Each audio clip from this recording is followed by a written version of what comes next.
Hello everyone, welcome to my channel. I hope everyone is having a wonderful day. Before starting the video, please go ahead and hit the subscribe button and give this video a like up. Today on The Young and the Restless, Billy and Sally have a scary encounter with Adam and Chelsea. Mariah, Tessa, and Abby compare notes on a murder, and Sharon screams at the apparitions in her mind. All products and services featured are independently chosen by editors. However, Soaps.com may receive a commission on orders placed through its retail links, and the retailer may receive certain auditable data for accounting purposes. In the park, Devin and Abby spread out a picnic blanket and sit down with Dom to go through his candy. The couple sits on the bench, and Abby asks if Devin is thinking about Lily. Devin says it's hard not to. Abby sighs that her dad can be so generous and loving, but on the other hand, he's screwing over his sister. She's sorry. Devin says it's a classic Victor move he never expected him to make on his family. Abby thinks she will talk to him about making this right before their wedding. Devin promises nothing will ruin their big day. At society, Lily tells Jill that Billy has done nothing since she told him to fix the mess he made. She has no idea if Phyllis is still there, but he's only reached out to her to gloat. Jill fumes. She's going to call him as soon as they're done. Lily needs to be back at the helm with Billy now. Lily informs Jill she has zero interest in ever working alongside of her son again. Jill doesn't want to hear that things are past the point of no return with Lily and Billy. She knows she wasn't just an innocent victim and was working her own agenda. They debate about whether Billy can make the company a success. Jill acknowledges Billy has made some mistakes, like losing the Odyssey 7 deal. Lily asks her to fire Billy and reinstate her as CEO. She'll get the deal done. Jill tells Lily she's not the enemy. She is brilliant at what she does, and she is furious with her son. But she has to give him a chance. Lily asks, what if he sinks the whole ship? Jill will be in town for Devin and Abby's wedding, and will make a decision then. Lily warns she needs to move quickly before Victor takes Billy and Chancellor down. Billy walks into Crimson Lights and grimaces when he spots Adam and Chelsea chatting with Connor on the patio. Sally appears and Billy quips, trick or treat. After getting drinks, they talk about the picture-perfect family. Sally wonders if Chelsea and Adam got together because of Connor, or if it was the infamous one night that made it happen. Billy asks what she means. Sally wonders if that night created a new bond. Billy thinks it's a chicken or egg question. Sally wonders if they took a hit for a good reason. Billy shrugs, if that helps them get through it. Connor makes his way inside, followed by his parents, and they all look at each other. Sally and Billy tell Connor that his doctor costume looks good. Billy's heard he's going to a big party with Johnny. Connor admits he's a little nervous. Billy learns Adam is driving them. He says, thanks for that. Connor suggests Adam and Chelsea dress up in a couple costume and come with him. Sally teases about him wanting to hang out with his parents. He says his parents are fun and they also talk about everything. It makes him feel better. In her living room, Sharon scrubs a stain. Hallucination, Nick tells her she can rub all she wants, but it won't solve her problem. She's just trying to push down her guilt. Sharon protests that it wasn't supposed to be like this. Cameron told her she would have the life she wanted. Nick says, a life with me. Sharon knows he wants her to come clean, but she would lose everything. How could she live with that? Hallucination, Nick asks Sharon if it would be better for Daniel to go to prison for a crime he didn't commit. Sharon blurts, Cameron said I have to be strong. Nick thinks doing the right thing takes even more strength. Sharon asks, you can't forgive me for what I've done, can you? Nick points out he's her, just like Cameron. Can she forgive herself? He knows how strong she is, and the goodness inside of her. Sharon says maybe this is who she is now, who she's become. Nick says if that were the case, he wouldn't be there. She can do the right thing, for Lucy. Sharon asks, what about my children? She hates what she's done. But what happened with Heather was an accident. Just a horrible, horrible accident. Suddenly, dead Heather appears and screeches. Was it? Tessa, Maria, and Aria join Dom and his parents in the park. They chat about Sally designing Abby's gown, and Maria asks about the venue. Abby says it's all being taken care of, and she's not doing anything. My dad is throwing us our dream wedding. Tessa and Maria are shocked to hear they don't even know where it's going to be. Tessa's surprised she would relinquish control over such an important day. Abby admits she is too. But it will be great, as long as her father doesn't let non-wedding issues intrude. Maria guesses that Victor's in the middle of a Masters of the Universe chess game. She hopes it doesn't spill over into their wedding day. Abby says he's excited about planning it. Tessa's sure it will be legendary. Abby reports that her mom is coming home, and she and her dad will walk her down the aisle. Jack's in Paris getting her discharged. Lily appears and kneels down to talk to the kiddies. Abby asks how she's doing. She says she's good, but she wants to talk to Devin in private. They walk off. At Crimson Lights, Connor shows Sally and Billy his stethoscope, given to him by one of his doctors. Billy tells the kid it's cool. Taking Chelsea to a chair, the boy listens to his mom's heartbeat and says it's racing. Chelsea thinks it's the excitement of the holiday. Johnny walks in dressed as a punk rocker, followed by Victoria. He and Connor chat and head to the patio. Billy asks Victoria if Katie is still getting ready. Victoria says only their daughter would go dressed as a zombie Swiftie. Sally announces she's going to get going.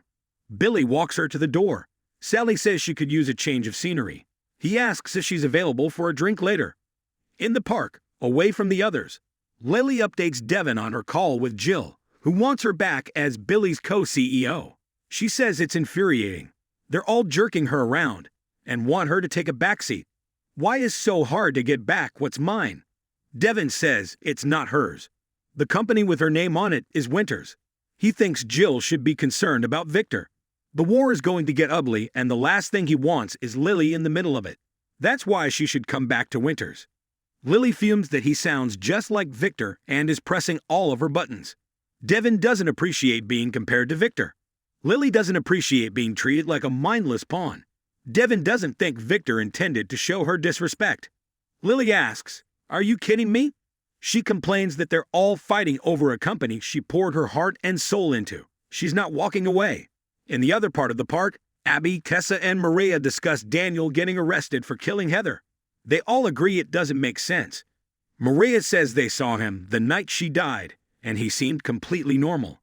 Abby finds out that Sharon had been taking out her anger on Daniel and his family. Mariah tells Abby that she can relate to having a mom who struggles with mental health issues. But she's back on track and hopefully out of the woods like Ashley. In her living room, Sharon tells dead Heather she's so sorry. Heather points out she's still dead, and that all the remorse in the world will not save Daniel from her lies. Sharon tells her if she just let her leave the apartment, none of this would be happening.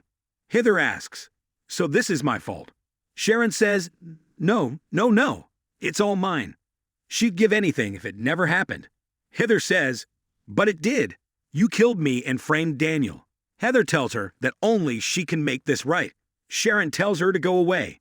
Heather snaps, "You're a coward." She's worried about her children. "What about my daughter? How can she sacrifice her daughter's stability? What kind of mother, what kind of person is she?" Sharon tells her to get out of her head. "I can't keep seeing ghosts." Hallucination, Nick appears and says he's not a ghost. "I'm your lifeline. I'm proof that Cameron is gone." Heather says, "But evil is alive and well." Sharon shouts, "Get out." Heather sees that she will never escape her. Every day and every hour of her life, she will remind her what she did to her and her family. Sharon screams, "No," and throws something. Gathering her purse, she leaves the house. At Crimson Lights, Sally accepts Billy's invitation for a drink later and leaves. Billy rejoins the others, who are talking about Connor coming into his own. Chelsea excuses herself to go upstairs. Billy tells Adam he's as scary as ever. Adam tells him it's not funny and is sorry he's intimidated by him. They start arguing about Adam's hit piece on him as Victoria looks back and forth between them. They keep sparring verbally and Victoria tells them to please stop. Connor and Johnny appear and Adam says, "Let's get this show on the road." Victoria teases that she'll take any chocolate they don't like. Billy will pick Johnny up when he's done. Once alone, Victoria asks Billy what's going on with him and Adam. Chelsea and Sally were acting weird too. Did Adam and Sally break up too? Billy says yes, they did.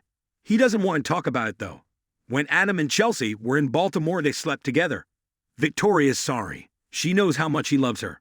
Chelsea returns and listens as she says, "To betray you like that, with Adam of all people," and Billy replies, "Maybe it had to be Adam." Still in the park, Tessa and Maria watch Abby with the kids and chat and kiss. Maria's surprised Sharon didn't come. She gets the phone and tries to call her. In her car, Sharon drives with a tear running down her cheek.